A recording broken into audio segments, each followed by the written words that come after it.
ప్రత్యేకించి ఈ రోజున వర్గీకరణకు సంబంధించి దీనికి మనస్ఫూర్తిగా ఈ స్థాయి దాకా వచ్చింది అంటే ఒకళ్ళు మందకృష్ణ మాదిగ గారు అయితే దాన్ని ముందుకు తీసుకెళ్లిన వ్యక్తి శ్రీ నారా చంద్రబాబు నాయుడు గారు అధ్యక్షుడు. అలాంటి ఆత్మగౌరవ పోరాటాన్ని ముందుకు తీసుకెళ్లి దాన్ని ఆంధ్రప్రదేశ్ ఉమ్మడి రాష్ట్రంలో ప్రవేశపెట్టిన ఘనత, దాన్ని ముందుకు తీసుకెళ్లిన ఘనత శ్రీ నారా చంద్రబాబు నాయుడు గారికి మన గౌరవ ముఖ్యమంత్రి గారు దక్కుతుంది అధ్యక్ష. ఈ రోజున దేశ స్థాయిలో దీన్ని ముందుకు తీసుకెళ్లగలుగుతున్నాం అంటే ప్రధానమంత్రి గారు దృష్టిలో పడింది అంటే దానికి నాంది ఆంధ్రప్రదేశ్ నుంచే పడింది అధ్యక్ష.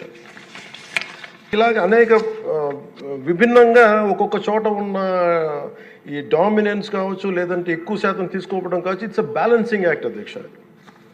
ఇది వీటన్నిటిని గుర్తించి మనస్ఫూర్తిగా ఈ రోజున నారా చంద్రబాబు నాయుడు గారి ఆధ్వర్యంలో ఈ రోజున ఈ ఎన్డీఏ కూటమి ప్రభుత్వం ఈ మా రిజర్వేషన్ వర్గీకరణ బిల్లుని మనస్ఫూర్తిగా జనసేన తరపు నుంచి మనస్ఫూర్తిగా మేమందరం సమర్థిస్తున్నాం అధ్యక్ష.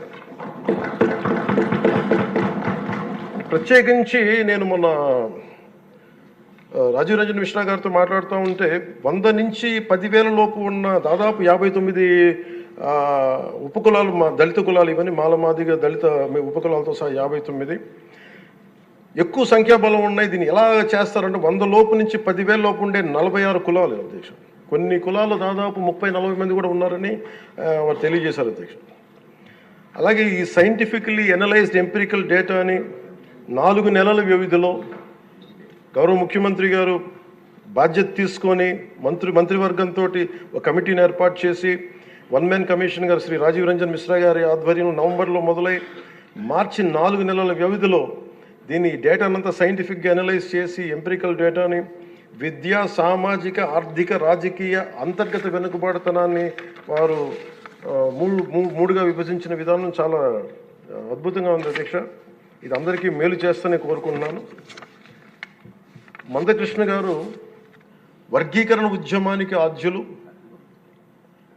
మందకృష్ణ గారు వర్గీకరణ ఉద్యమానికి ఆద్యుడు, వర్గీకరణ సాధన పోరాట సమితి యోధుడు అధ్యక్ష మందకృష్ణ గారు.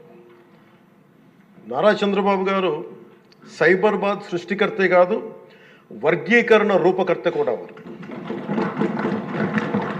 శ్రీ మోదీ గారు నయా భారత్ నిర్మాతే కాదు, వర్గీకరణ ఫలప్రదాత కూడా. అందుకని మనస్ఫూర్తిగా ఈ వర్గీకరణ బిల్లుని ముందుకు తీసుకెళ్ళి దీనిని ఆంధ్రప్రదేశ్ అసెంబ్లీలో ఈరోజు ప్రవేశపెట్టినందుకు మనస్ఫూర్తిగా ముఖ్యమంత్రి గారికి, అందరికీ, మంత్రివర్గానికి, సభ్యులందరికీ